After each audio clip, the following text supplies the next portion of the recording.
I never forgot the moment she asked that question, right in the middle of a freezing evening, with the dim kitchen light reflecting in her clear eyes. "Mom, do I have grandparents?"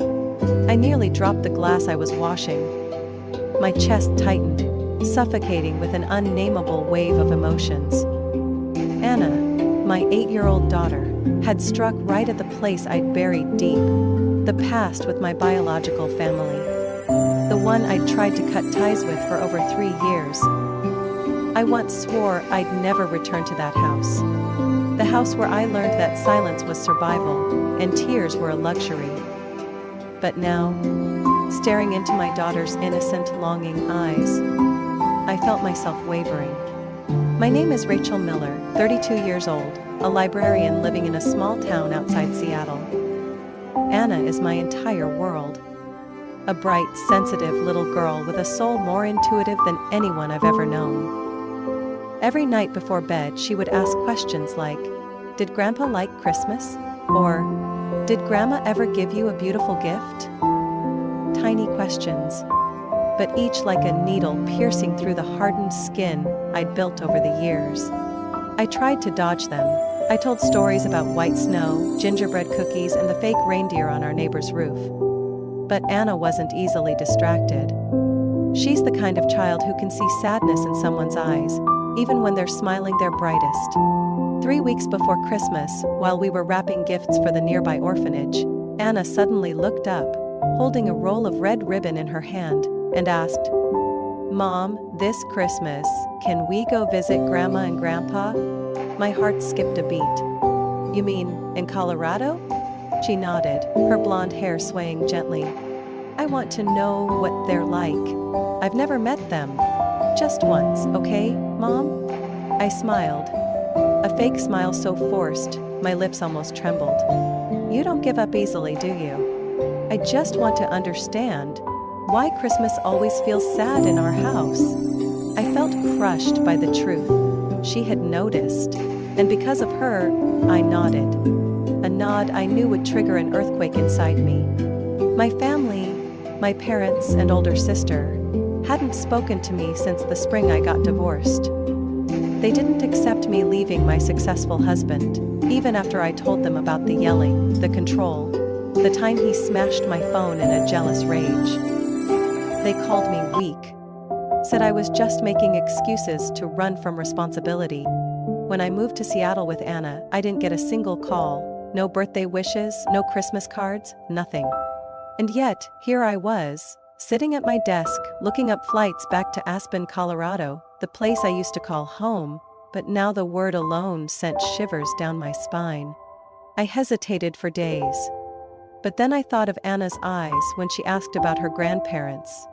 I thought of how she always silently watched other families hugging in the winter park, then turned to me with a smile as thin as thread. I didn't want her to grow up with the invisible void I had. I thought, just one trip, one time.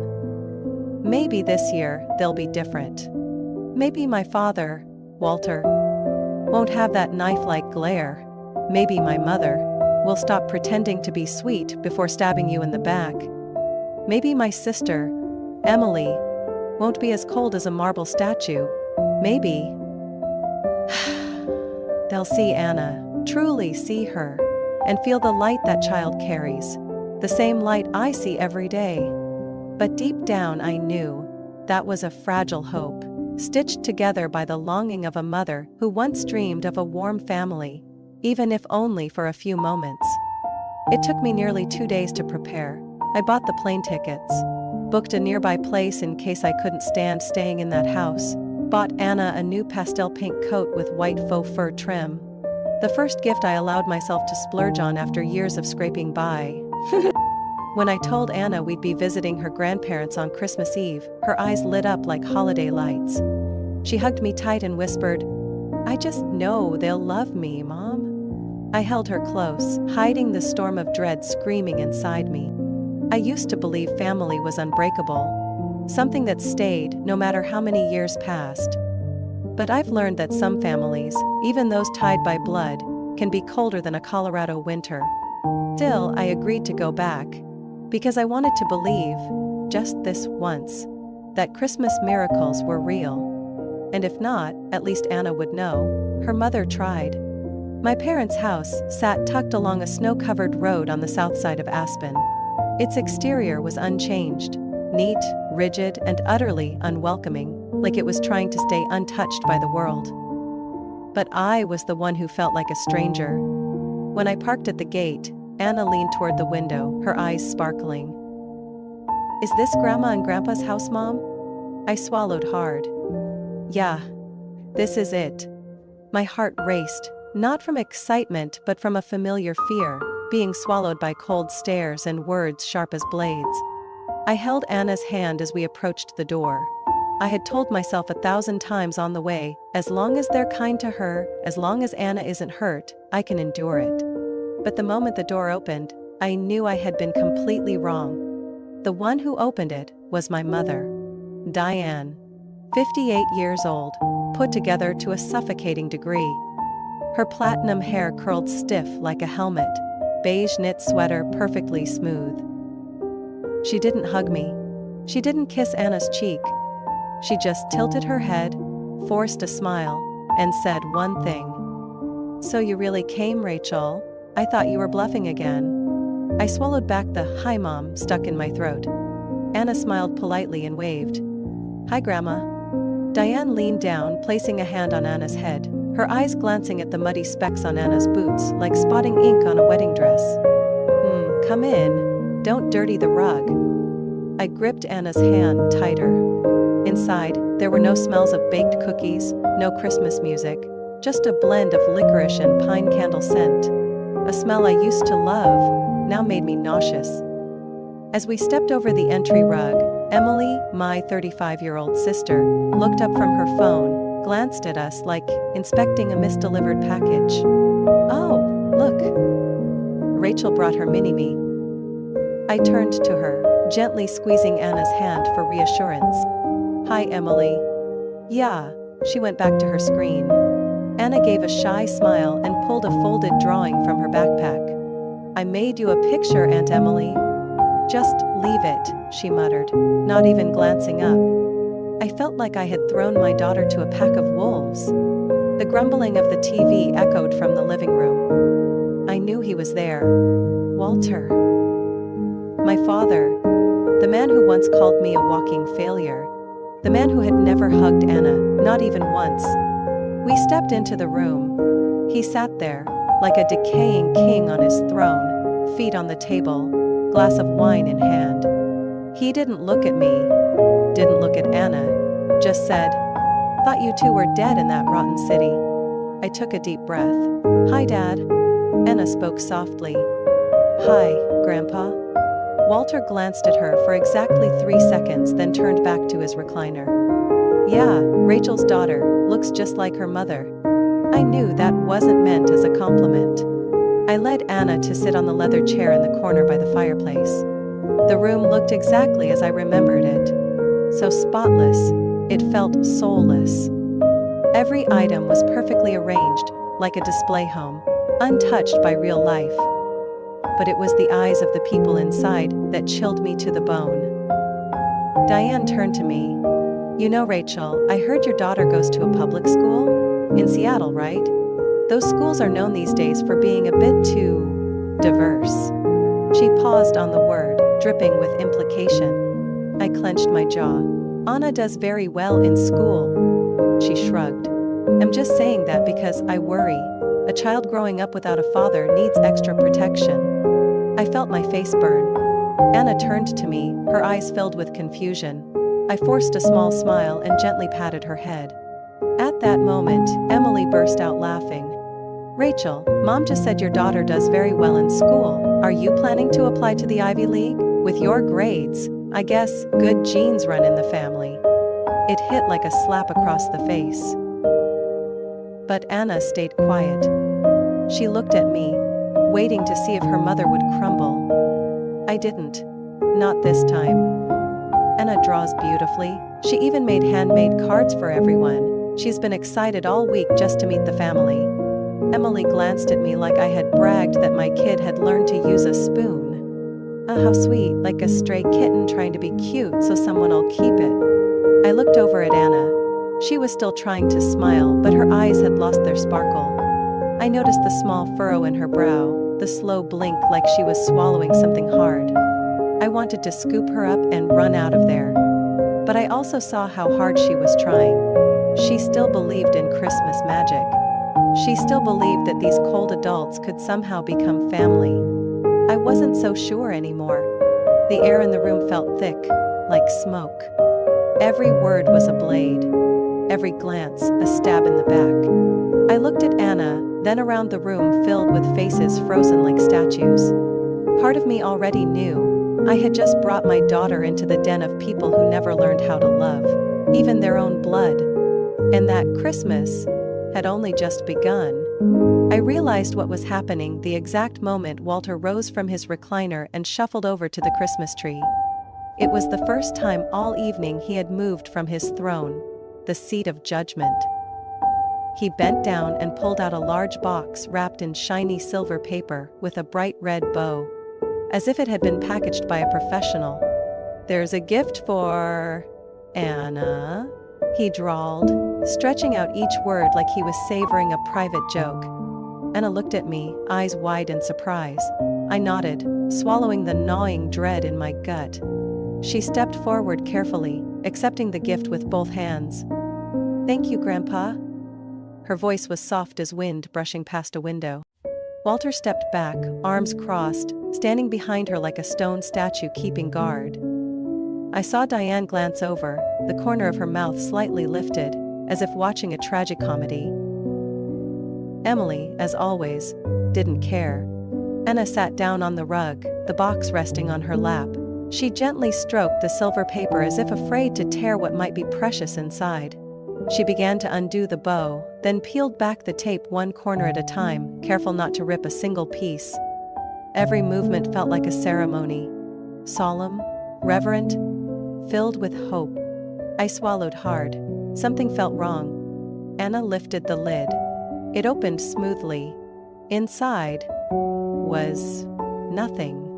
No tissue paper, no toy, no note. Just an empty box, bare, crude, and cold.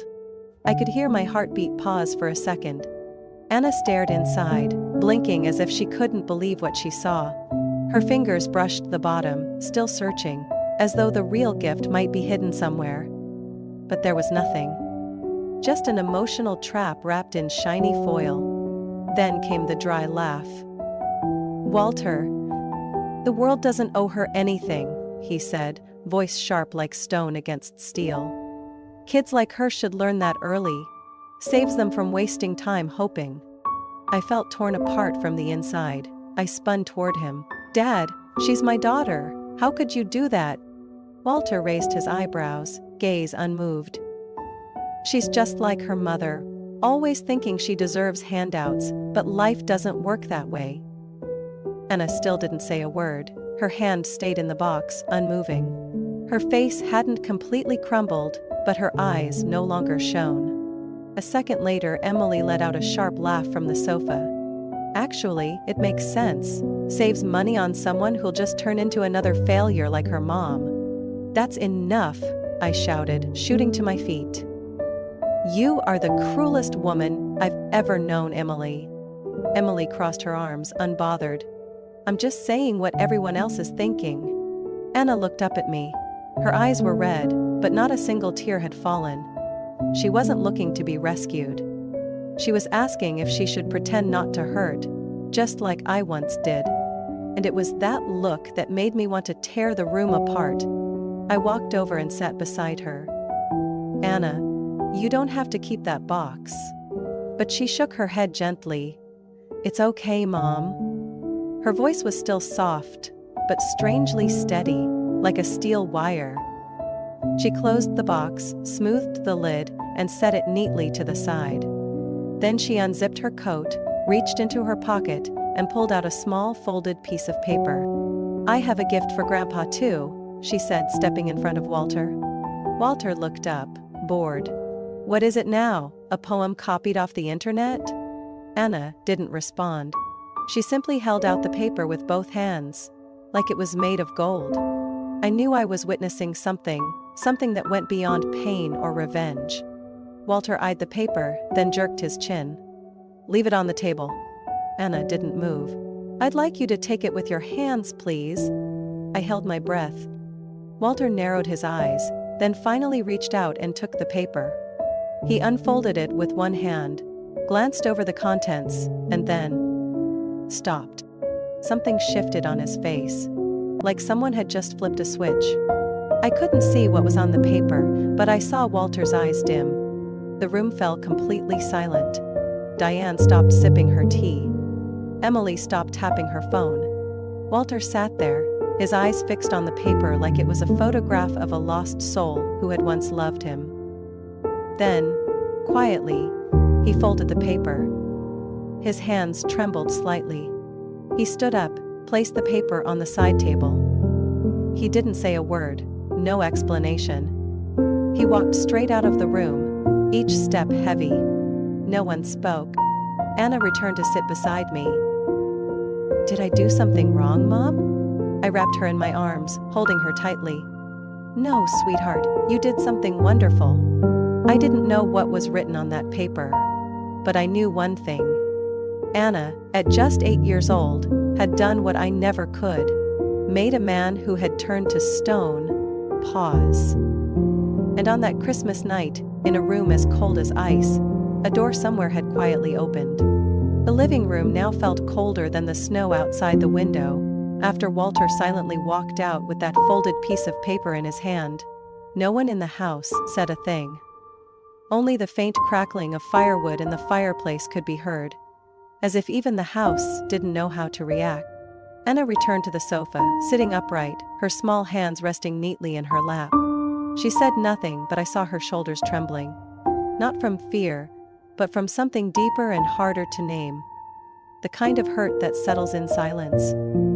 Diane shattered the stillness with the sharp clatter of dishes. "Rachel, can you help me in the kitchen?" I stood up, glancing back at Anna one more time. She gave me a small nod, trying to reassure me that she was fine, even though it was clear she wasn't. I followed my mother into the kitchen, the room as tidy as ever, not a single drop of water out of place.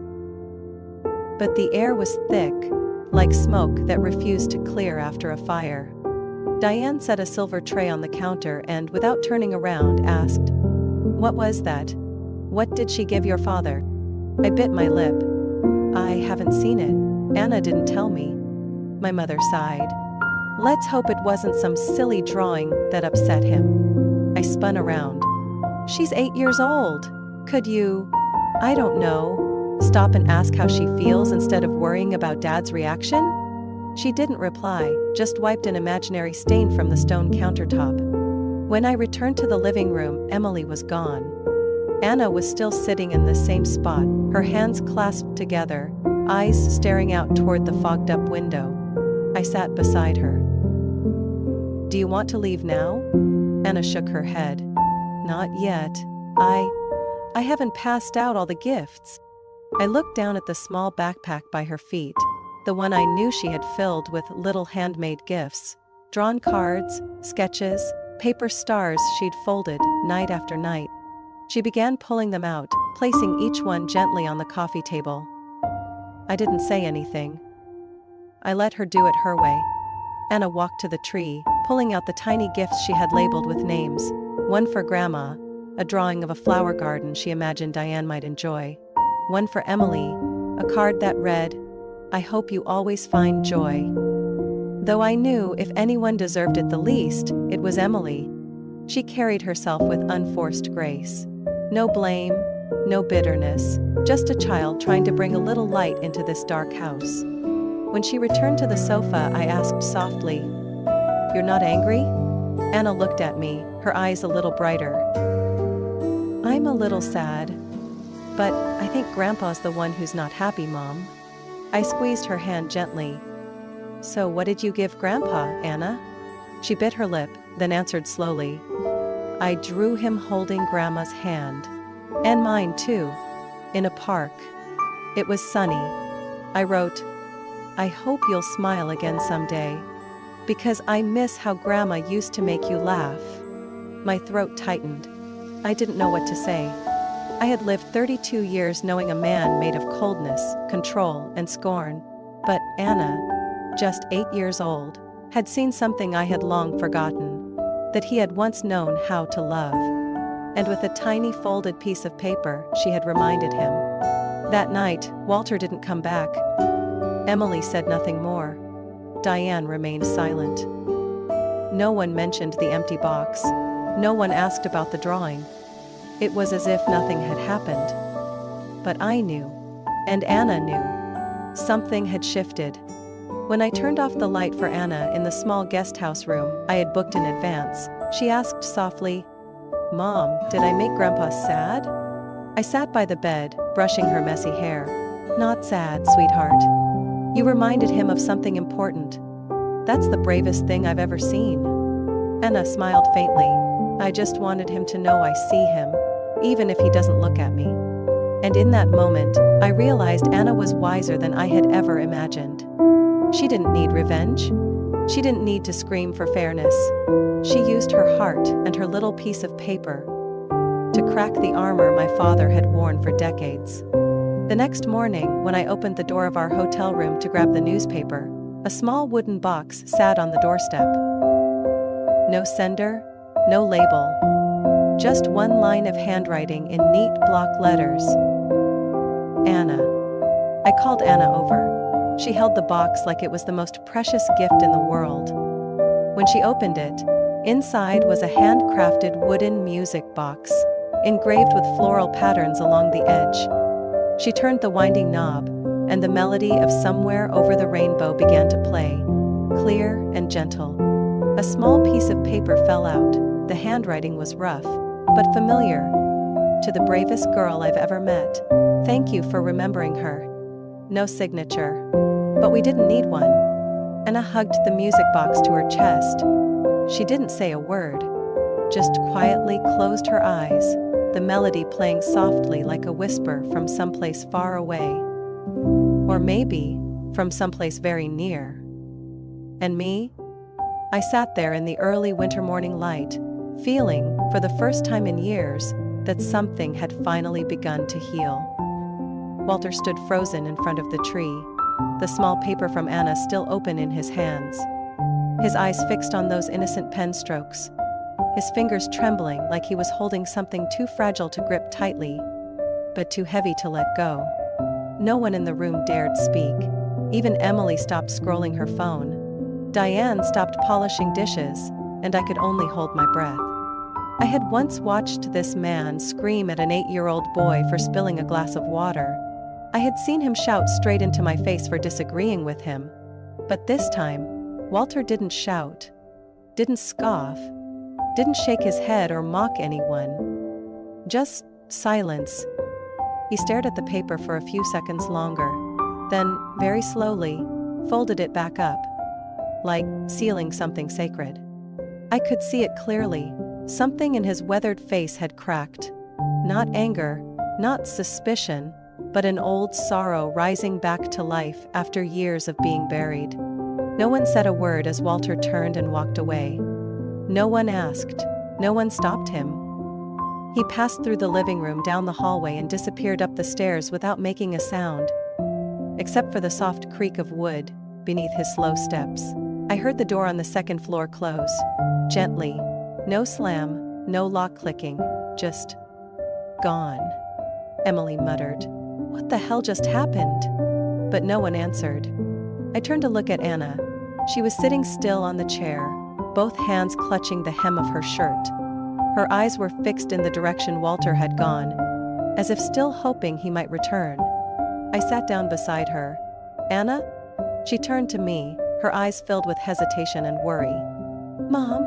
Her voice was barely a whisper. "Did I do something wrong?" I felt my heart tighten. I knelt in front of her, placing my hands on her small, trembling shoulders. "No, Anna. You didn't do anything wrong. Not even a little bit." But Grandpa left without saying anything. His face looked really weird. I nodded. Because you made him remember something he hadn't thought about in a very long time.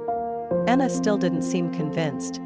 I just wanted him to be happy. I thought, if he remembers Grandma, he might remember his smile too. I pulled her into my arms.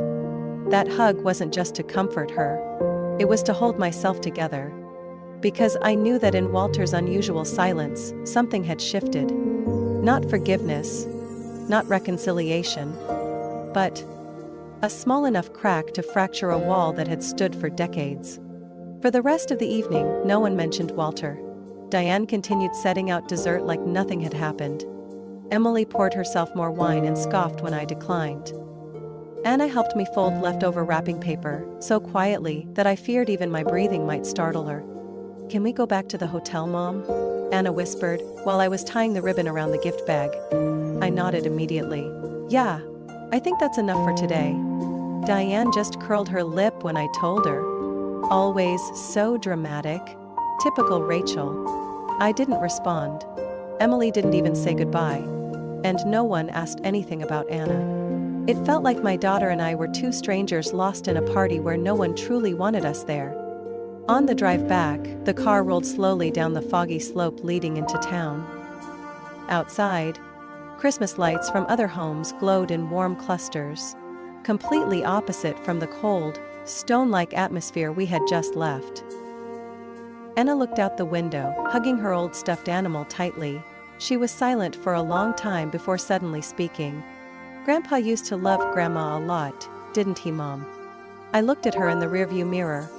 "Yeah. Before she passed, he used to be a different person. Very different." I hope my drawing helped him remember that part. I nodded gently, throat tight. "I think you did something I never dared to try." That night, in our small hotel room, Anna fell asleep next to me, still clutching her red fox pillow. I, on the other hand, tossed and turned. In my mind was the image of Walter holding the drawing. His sunken eyes, his lips trembling as if swallowing a memory that had never been allowed to surface. I couldn't stop wondering, was he sitting in that old chair upstairs? Was he opening the drawer that held the old photos he once forbade anyone to touch? Or was he simply sitting there, alone in the dark, letting himself feel something he had spent years burying beneath alcohol and rage? I didn't know, maybe I never would. But I knew this. Anna had stirred something in him I thought had died long ago. And in his silence I heard hope. Faint, fragile, but real. 3 days after we left my parents' house in Aspen, Anna still hadn't said anything more about that Christmas night. She didn't mention Walter. She didn't bring up the empty box. She didn't talk about the drawing. It was just a long, quiet pause. Not the kind of silence that comes from anger, but the kind that belongs to a child trying to understand something even adults can't explain. I didn't push. I knew she was processing it in her own way, and maybe she was waiting for something. We returned to Seattle on the morning of December 27th.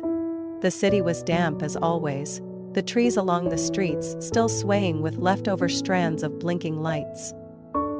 I cleaned up the house, checked in on work at the library, and tried to pretend that things were going back to normal. But something inside me was still unresolved, a tight knot in the middle of my chest, where the memory of Walter's dazed expression lingered like a shadow.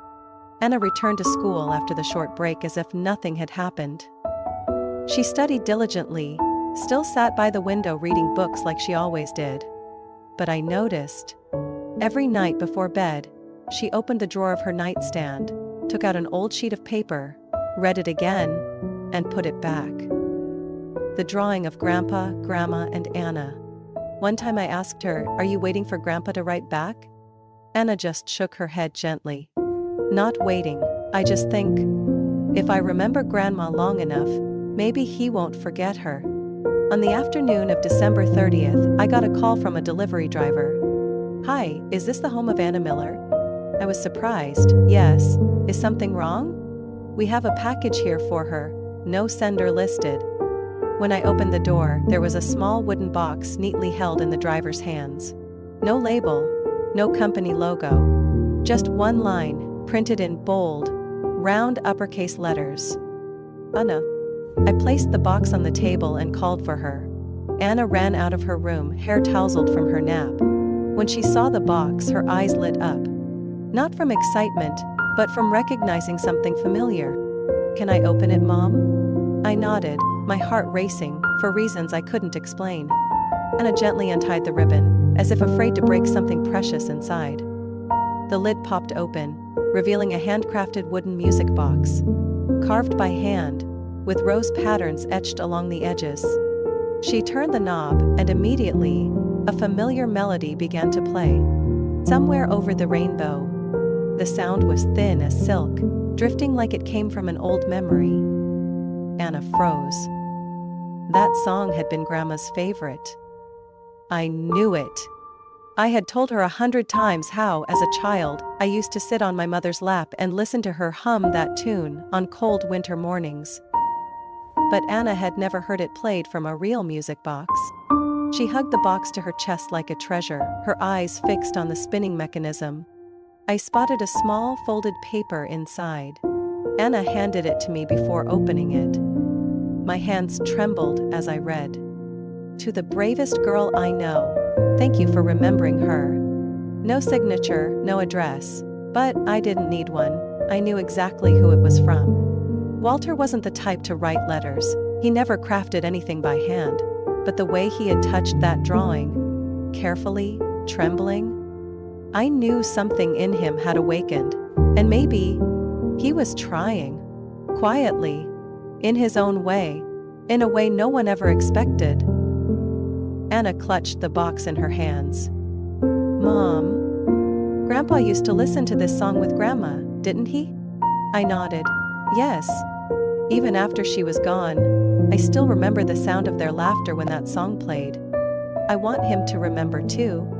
I held her hand. I think he's trying, because of you. That night, Anna placed the music box on the nightstand. She didn't wind it again, she just stared at it for a long moment. Then softly said, I don't need anything else from Grandpa. I don't need anything else from Grandpa. I don't need anything else. All you'll find is a paperback. I saved money. I saved money. Isn't it fun? I don't need anything else. I couldn't hold back my tears. I turned away, pretending to get some water, but inside I broke. Because a child only 8 years old had already grasped something it takes many adults a lifetime to understand. Forgiveness doesn't require a reply. Kindness doesn't demand conditions. And love doesn't need an explanation. The music box stayed there, on the nightstand. Every night before bed, Anna would reach out and touch the lid, not to play the music, but just to feel that it was still there. Like hope. Light. Thin, but painfully real. I sat on the floor, my back against the bed frame, while Anna lay wrapped in a blanket, holding the music box as if afraid it would vanish if she let go. Outside the window, rain tapped steadily on the roof, like the breath of the city itself. What did you draw in that picture, Anna? I asked, my voice as light as mist. She turned to look at me. In her eyes there was no sadness, no anger, only a strange calm. Like a deep lake holding something sacred beneath its surface. I drew Grandpa holding hands, with Grandma and me walking in the park, Anna whispered, then paused. Grandma was wearing the purple flower dress and Grandpa had the hat from that photo you keep in the living room. I remembered that photo, taken during a summer long ago. Walter still smiled back then. And my mother, in that bright purple dress, was turning to him with a laugh, their fingers intertwined like nothing in the world could come between them. You once told me Grandpa really loved Grandma. I nodded. He did.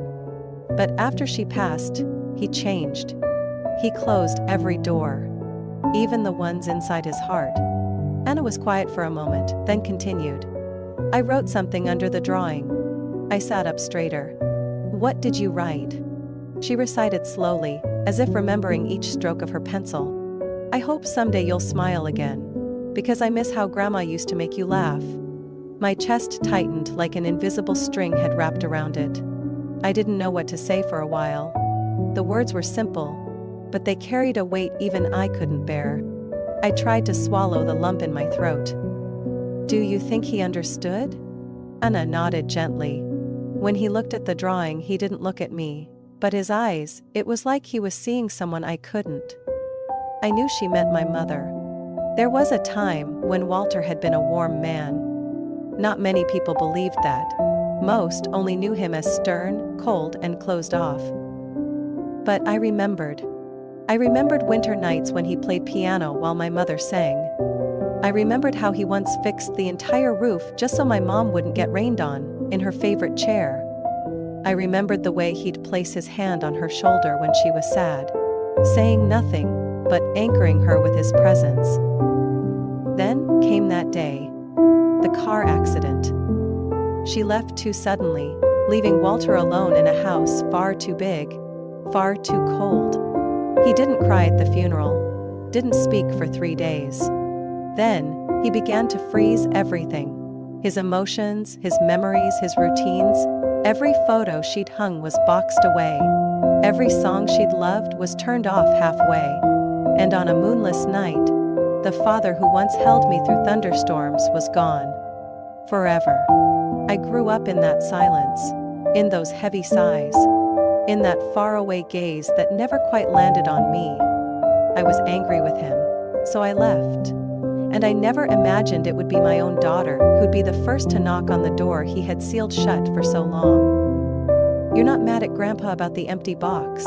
I asked, still amazed by Anna's unshakable calm. She looked at me and tilted her head. "No, I think..." He didn't know what to give me. But I knew what I wanted to give him. I laughed through my tears. "You know, I never thought he'd accept a gift without yelling." Anna smiled. "I don't think he knows how to say thank you. But the music box, that was thank you, wasn't it, Mom?" I nodded. Yes, a very grandpa way to say it. That afternoon while Anna napped, I sat by the window with a cold cup of tea. I opened a drawer and pulled out an old envelope with a Colorado stamp. The only handwritten letter my mother ever sent me. After she found out I'd left my husband. She didn't take my side. Didn't comfort me. She just wrote one line. "You're as soft as your grandmother." At the time, I was so angry I tore the letter apart. But later, I taped it back together and tucked it away. And now, I saw something I hadn't seen before. To them, softness meant weakness, a flaw, something to hide. But Anna didn't think so. She wasn't afraid of being hurt. She wasn't afraid of giving. She carried her softness like a gift, and somehow, that gift had forced even the most closed-off hearts to look inward. I placed the letter back in the drawer and exhaled softly. Maybe I needed to learn how to open up again. Not for them, but because my daughter had shown me that sometimes, memories aren't meant to be forgotten. They're the bridge between hearts that once knew how to love. That evening, when Anna wound the music box again, I saw her eyes light up in the glow of the night lamp. She hugged the box to her chest. Not to keep the music, but to hold on to a piece of Grandpa, the man she still believed could smile again, if someone reminded him he once knew how to love. I watched her quietly, then whispered, "You're not just brave, Anna. You did something even grown-ups haven't dared to do." She just shrugged, eyes glimmering. "I just don't want anyone to live forever in sadness." I nodded, feeling something inside me shift forever. And I knew, the real gift Anna had given Walter wasn't a drawing. It was a chance to become the man he used to be. 4 days after the music box arrived, an unmarked envelope was slipped through the mail slot at our front door. I found it as I stepped outside to take out the trash, on a foggy, bone-chilling morning. The envelope was pale yellow, worn, with slightly creased edges, like the sender had hesitated many times before finally letting it go. On the front, only one line was written. "Rachel," in a practiced but shaky hand, unmistakably familiar. I stood frozen for several seconds, heart pounding. I knew that handwriting. After all these years, I thought I'd forgotten it. But it was my father's. Walter's. My hands were ice cold as I tore open the envelope. Inside was just a small, folded piece of paper. No card, no photo, no hint of flourish or decoration. Only 3 lines. I was wrong about you. She's a good kid. Hope you both are doing well. No signature, no apology, no greeting. But I didn't need any of that. I collapsed onto the front steps, clutching the paper in my hand like fragile proof of something I once believed would never happen. He admitted he was wrong.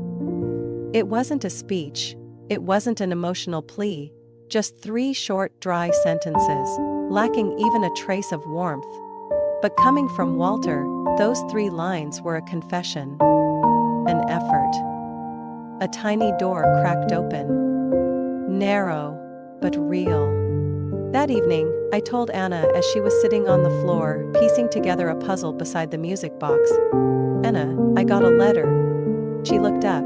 "From who, Mom?" "Your grandpa." Her eyes widened, then she lowered her voice softly. "What did he say?" I read the 3 lines to her, one by one. Anna didn't speak right away. Then she smiled gently. The same smile I had seen when she handed Walter her gift on Christmas. Anna breathed. "I knew it. I think he just needed a place to start." I gave her hand a light squeeze. "You did something I never thought possible. You made him take a step back." Anna tilted her head, looking at the music box still resting on the table. "I don't need Grandpa to say sorry. I just wanted him to know I don't hate him, even if he made me sad." That sentence left me speechless. Having grown up with a father who was always harsh, I had spent too many years forcing myself to be tough, to stay guarded. But Anna, she simply chose kindness. Not because she didn't know pain, but because she understood that some pain isn't meant to be passed on, it's meant to be softened. Those 3 lines couldn't rewrite the past. They didn't erase the years I was dismissed, or the silent dinners filled with dagger-like stares. They didn't make Walter the ideal grandfather. But they were something that had never existed before. I remembered the last time he had written to me. It was a funeral notice for my mother, sent by mail with nothing but the date and time. I went, sat in the last row. No one spoke to me. From that day on, between him and me, there was only emptiness, silence, and names that were never spoken again. Now, he had written, not much, but he had made the first move. And I knew it wasn't for me, it was because of Anna. The days that followed were quieter. Anna went back to school, I returned to the library. But something had shifted in our small home.